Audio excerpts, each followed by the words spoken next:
पद्मावत का देख लें, खिड़की तोड़ रश था वहां पर, उसने किस तरह हिस्ट्री जो है वो टोटली हमारी इस्लामिक हिस्ट्री जो है वो मस करके जो है वो रख दी, सब कॉन्टिनेंट की राधा हिस्ट्री जो है मस करके रख दी, लेकिन उस पर कोई सवाल नहीं उठाता। वो स्टैंडर्ड अब नहीं है। हमने क्या किया है, हमने जो देखा है कि अगर इंडिया में वो सर अगर if you allow me, India के ड्रामों को हमने कॉपी करने की एक टाइम पे बहुत कोशिश की कि उन्होंने एक स्टेप लिया, उन्होंने कहा हम अपनी जो पुराना हमारा ड्रामा की रिवायत थी हम उसी पे वापस जाएंगे, साड़ियों वाले ड्रामे नहीं थे या वो ढडढन करके म्यूजिक उस तरह नहीं जो है वो चल रहा था। तो हमने, हमारा एक आइडेंटिटी क्राइसिस तो है ना, हमें समझ नहीं आती कि हम अपना कंटेंट जो है जो इतना अच्छा था वो कहीं पीछे रह गया है और हम दूसरों की जो है वो उसमें एम्यूलेट करने में लग जाते हैं। और दूसरी बात ये कि जब स्टार प्लस आया था, स्टार प्लस को हमने एक तरह से हमें एक हार्ड टाइम दिया था स्टार प्लस ने। हमने उस ज़माने में, उस ख़ास ज़माने में कुछ ऐसे ड्रामे बनाए जो उससे मुमासलत रखते थे, बावजूद इसके कि हमारा ड्रामा जितनी कीमत में बनता है, जितने पैसों में बनता है, उतने पैसों में उनका शायद 2 मिनट का कंटेंट भी नहीं बनता। इवन हिंदुस्तान से आप इसका मवाजना करें तो हिंदुस्तान के भी बजट हमसे 10 गुना 20 गुना ज़्यादा होते हैं। साहब ये बताइए, जो मैं आइडेंटिटी क्राइसिस की बात कर रही थी जिसमें हमने स्टार प्लस के ड्रामों की जो है वो बात की, हमारा भी जो है वो ड्रामों में उसी तरह जो है वो गेटअप होने शुरू हो गए, वही स्टोरी लाइन्स, उसी तरह कैमरा एंगल्स हमने सारे कॉपी करना शुरू कर दिए।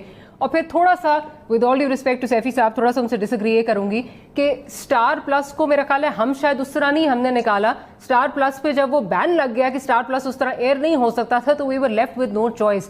क्या आप समझते हैं कि हमारे यहाँ पे आइडेंटिटी क्राइसिस बन जाता है, हम अपनी चीज को उस तरह वैल्यू नहीं करते और जो चीज अक्रॉस द बॉर्डर स्पेशली आती है वो हम समझते हैं कि बहुत ही कोई आला चीज है? एक्चुअली हिस्टोरिकली तो ये बात दुरुस्त है और मैं आपको इस तरह के म्यूजिकल एग्जांपल्स दे सकता हूँ। जुनून का एक एल्बम आया सयोनी, वो पाकिस्तान में रिलीज हुआ, पाकिस्तान में उसके वीडियो चले, स्पॉन्सर्ड, ये वो फला चलते रहे। तो album never really sold initially. फिर वही एल्बम इंडिया में रिलीज हुआ और जुनून को आपने देखा, वो वहां पर चैनल वी अवार्ड्स पे थे और वो स्टेज पे गा रहे थे और बिल्कुल फ्रंट रो पे जो थी वो उनकी कोई बहुत बड़ी बॉलीवुड के एक्टर्स और एक्ट्रेसेस जो थी वो लिप सिंक कर रहे थे उनके साथ, उनके गाने को एंजॉय कर रहे थे। और अगले दिन से वो एल्बम पाकिस्तान में जबरदस्त तरीके से बिकना शुरू हो गया। दूसरा केस सिनेरियो मैं आपको बता देता हूँ, बहुत इससे भी पीछे ले जाता हूँ आपको, माजी में हसन जहांगीर का एल्बम आया हवा हवा, पाकिस्तान में आया, ठीक है सही चला, क्योंकि बॉलीवुड में जब वो फिल्म में चले उसके बाद तो वो गाने पाकिस्तान में वो एल्बम बिग रुका नहीं। फिर आपको तीसरा एग्जाम्पल दे देता हूँ, एक और साहब थे जो कि थे पाकिस्तानी, बदकिस्मती से उन्होंने अपनी आइडेंटिटी तो बिल्कुल ही गवा दी चूंकि वो पड़ोसी मुल्क चले गए। उनका एक एल्बम आया बरसात के नाम से, उस पर उनकी तस्वीर थी उनकी और उनके साथ उनकी एरिया की। वो एल्बम साउंड मास्टर ने पाकिस्तान में रिलीज किया, उसके गाने चलते रहे, उसमें हदीका कियानी की आवाज भी थी, डुएट्स थे, ये थे वो थे, वो गाने उन्होंने बड़े साउंड मास्टर ने रिलीज किया। मैं उनको बहुत अच्छे तरीके से सारे एल्बम्स को लेबल्स को जानता हूँ। वो एल्बम नहीं बिका, फ्लॉप हो गया।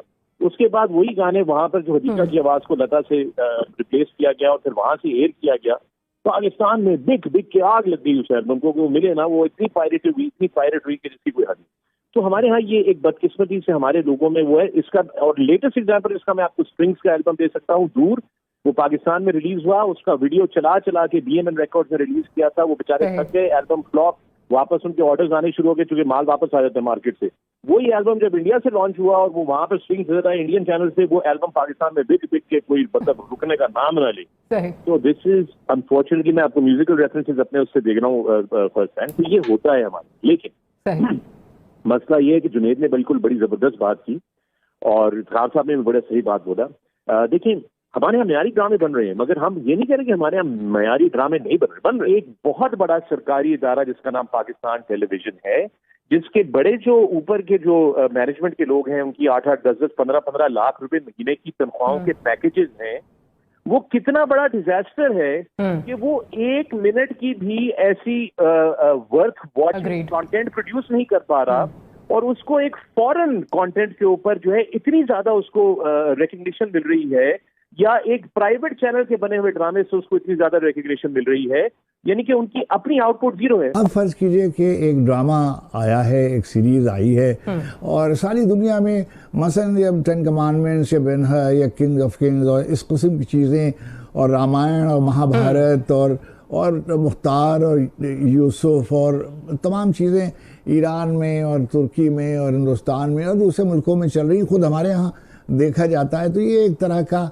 एक नाशाइस्ता बात है कि ज़रा सी बात को एक मुतनाज़ा बनाने की कोशिश और उसको सतही किस्म की जज्बातियत और सतही किस्म के तासुबात का मुजाहरा नहीं करना चाहिए। सैफी साहब, आपकी तरफ आती हूँ भी, जुनैद अच्छा, भी आप इस तरफ। इश्तिहारात देखते हैं।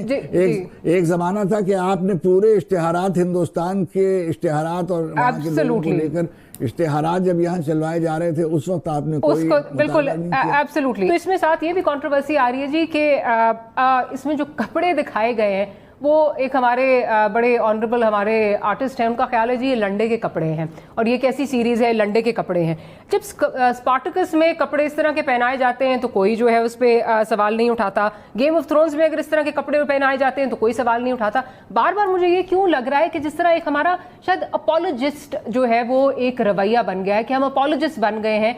अगर कोई एक स्ट्रॉन्ग मुस्लिम कैरेक्टर दिखाया जा रहा है तो उस पर एतराज़ हो रहा है, चाहे बाहर के जो मर्जी आप देख लें, उस पर कभी ट्रेंड्स भी चल जाएंगे, उसको आप फॉलो भी करेंगे, ब्लाइंडली फॉलो करेंगे। यहाँ क्या मसला क्या लग रहा है आपको?